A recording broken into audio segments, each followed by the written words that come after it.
Pernah nggak sih kita hidup di zaman dulu? Zaman tidak ada kemudahan akses teknologi, ataupun zaman di mana tidak ada barang-barang branded, media-media sebagai tempat untuk kita pamer, memamerkan kekayaan kita ataupun memamerkan kehebatan kita. Zaman dulu, orang itu hidup serba sulit dan penuh dengan rasa takut. Kalau kita mau makan, kita harus menantang maut berhadapan dengan binatang buas. Kalau kita mau pergi untuk perjalanan jauh, kita harus menyiapkan bekal yang banyak karena perjalanan ini butuh waktu berhari-hari atau bahkan berbulan-bulan, dan itu pun belum tentu kita selamat sampai ke tujuan. Pada zaman dahulu, kita hidup serba sulit dengan penuh rasa takut. Sekarang, kita hidup dengan serba kemudahan dan keberlimpahan. Kalau kita mau makan, kita tinggal pesan secara online. Kalau kita mau pergi untuk perjalanan jauh, ada banyak alternatif transportasi ekspres. Dan kalau kita sakit, ada banyak dokter atau rumah sakit yang bisa kita akses. Kalau kita butuh obat, ada apotek atau tempat obat-obat yang lain. Dan kalau kita malas, kita tinggal pesan secara online. Semua kemudahan ini membawa kita pada keberlimpahan, teknologi, makanan, dan juga obat-obatan. Tentunya ini memiliki dampak positif bagi masyarakat. Kita jadi lebih sejahtera, akses kepada kesehatan jadi lebih mudah. Hanya saja, semua yang berlebihan tidak pernah berakhir dengan baik. Kalau zaman dahulu kita terbiasa dengan data orang yang meninggal karena kelaparan, sekarang kita pun terbiasa dengan data orang yang meninggal karena kekenyangan. Angka prevalensi obesitas di Indonesia pada tahun 2013 itu sebesar 15,4%. Namun meningkat tajam pada tahun 2018 menjadi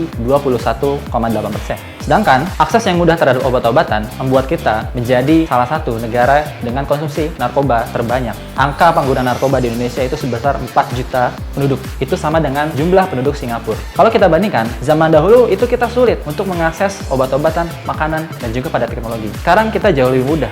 Hanya saja kemudahan ini atau keberlimpahan ini bawa kita pada kehidupan yang lebih boros. Kalau kita merasa gaji kita yang kita terima setiap bulan, itu kita nggak tahu ngalirnya kemana aja. Banyak barang-barang yang mungkin kita tergiur untuk membeli. Atau bahkan dari awalnya kita nggak mau membeli, lalu kita akhirnya membeli karena teman-teman kita pamerkan di media sosial. Akhirnya kita terbawa pada arus konsumerisme.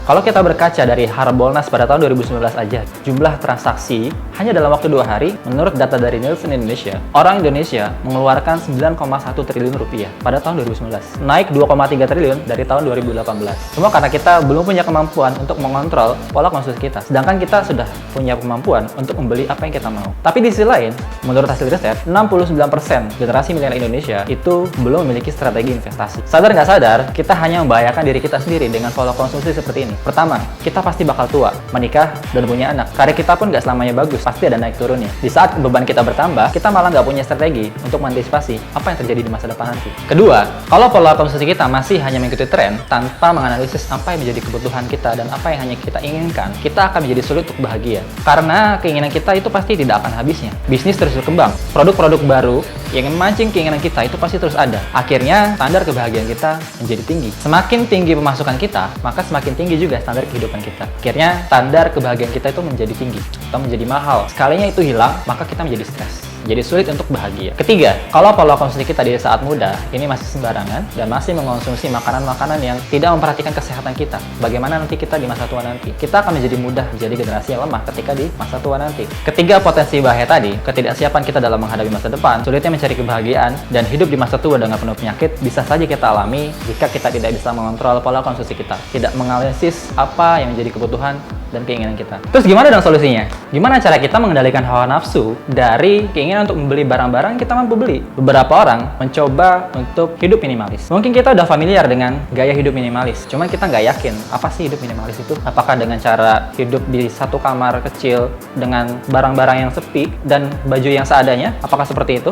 Beberapa orang di Amerika dan Jepang itu sudah memperkenalkan bagaimana cara kita untuk hidup minimalis. Konsep hidup minimalis atau minimalisme sendiri sudah dipopulerkan di Amerika dan Jepang. Di Amerika, konsep ini dipopulerkan oleh banyak orang. Salah satunya oleh Joshua Fields Millburn dan Ryan Nicodemus melalui film dokumenter mereka yang berjudul Minimalism, a documentary about the important things. Di Jepang, minimalisme dipopulerkan oleh Fumio Sasaki lewat buku Goodbye Things: The New Japanese Minimalism. Pada dasarnya prinsip mereka sama, yaitu less is more. Artinya, kebahagiaan nggak ditentukan dari berapa banyak barang kita punya, melainkan kebahagiaan itu bisa dihadirkan melalui kesederhanaan.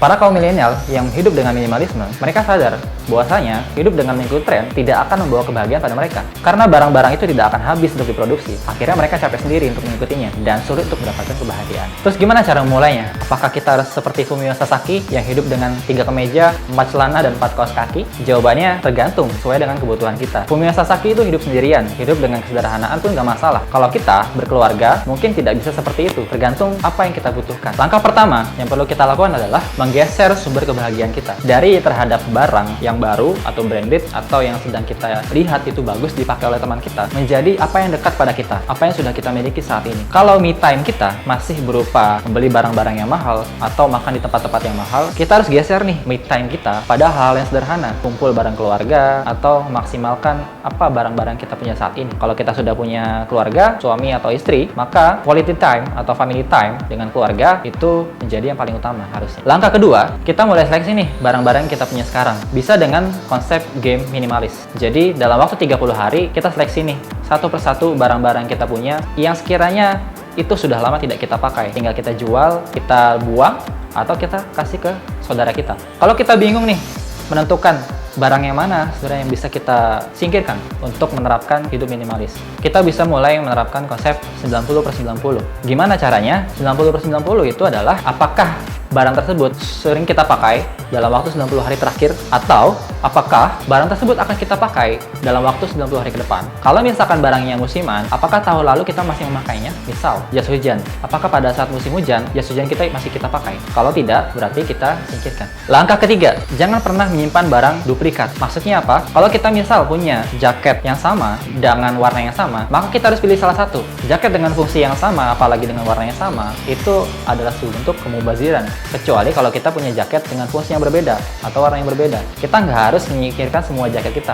dan hanya menyisakan satu. Kalau ternyata kita memiliki fungsi yang lain dari jaket yang kita punya, nggak masalah kita untuk jaga itu. Dalam Islam, kita diajarkan bahwa kita tidak boleh hidup berlebihan, boros, bahkan sampai kita meyakini tiap harta yang kita keluarkan itu nanti akan dipertanggungjawabkan di akhirat nanti. Rasul dan para sahabat itu banyak mencontohkan bagaimana mereka menerapkan hidup minimalis. Bagaimana Abu Bakar dan Umar radhiyallahu anhum itu menginfakkan setengah dan bahkan seluruh harta mereka untuk disedekahkan pada agama ini. Sahabat Umar radhiyallahu an dengan setengah hartanya pun dia dan keluarganya masih merasa cukup. Sedangkan Abu Bakar radhiyallahu an bersama keluarganya, walaupun seluruh hartanya diinfakkan karena beliau adalah seorang investor, masih bisa hidup dan merasa cukup. Simpelnya, gaya hidup minimalis adalah bagaimana kita mengatur pola konsumsi sesuai dengan apa yang dibutuhkan. Dengan ini, kita bisa mengatur keuangan kita agar masa depan kita bisa lebih terjamin, terutama masa depan akhirat kita. Kita bisa mengalokasikan dana kita untuk bersedekah. Tentu saja hal ini bisa membawa kita lebih bahagia.